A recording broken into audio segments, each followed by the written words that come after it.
How do you feel about those tears, especially those who have been killed by police bullets? It is horrible. It is horrible.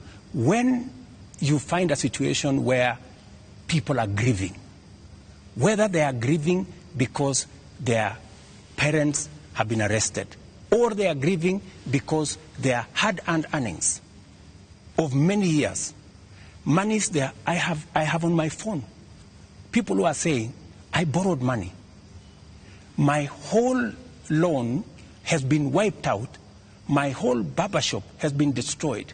My whole hardware has been looted and burnt. And they are in tears. So I must equally work with the police to protect all these citizens. And it cuts both ways, Linus. It cuts both ways. Using the rule of law. Absolutely. Let me take you to just step by step. Absolutely, the rule of law.